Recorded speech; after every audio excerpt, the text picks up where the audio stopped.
Les studios hollywoodiens auront bientôt de la concurrence. Le scénario, c'est que j'imagine qu'il y a une colonie de monstres qui rentrent dans la maison et après ils font n'importe quoi et jusqu'au moment où ils ouvrent la trappe. Et quand ils ouvrent la trappe, ils découvrent un monstre et ils sursautent de peur. Et puis ils ressortent en courant et ils ne remettent plus les pieds dans cette maison. La médiathèque La Boussole de l'agglomération de Saint-Dié proposait un atelier stop-motion l'espace d'un après-midi, le temps de s'initier à cette pratique. On a pas mal de matériel numérique à la boussole, dont des tablettes.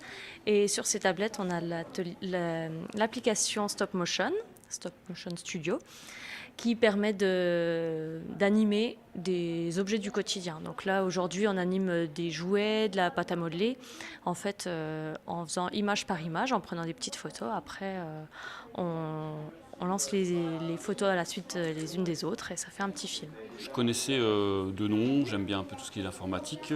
Et comme on était là en train de lire des livres, qu'on a entendu qu'il y avait l'atelier, on s'est dit on va venir avec la petite pour lui montrer et jouer avec elle. Et en fait, je crois que c'est plus les grands qui jouent que les enfants. Et c'est vraiment génial de pouvoir s'amuser avec ça et de voir ce qu'on peut en 5 minutes faire un petit rendu, une petite histoire. C'est chouette, ici on fait des petits bonhommes qui se rencontrent, qui ont un enfant.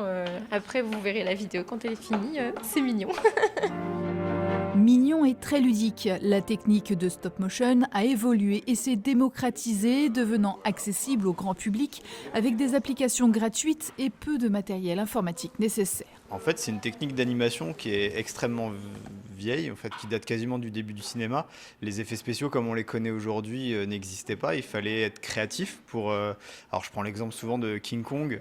Quand on veut animer un gros gorille, on a deux solutions. Soit on met un humain dans un costume et ça fait l'effet que ça fait. Soit on prend carrément une poupée articulée qu'on va prendre en photo. Et le fait de prendre beaucoup de photos et de le déplacer entre chaque photo va créer ce mouvement qu'on connaît au cinéma. Le stop motion se retrouve un peu partout dans les dessins animés, les publicités et ici à la médiathèque de Saint-Dié qui propose des ateliers d'initiation variés, codage numérique, doublage, bruitage, les mercredis et samedis.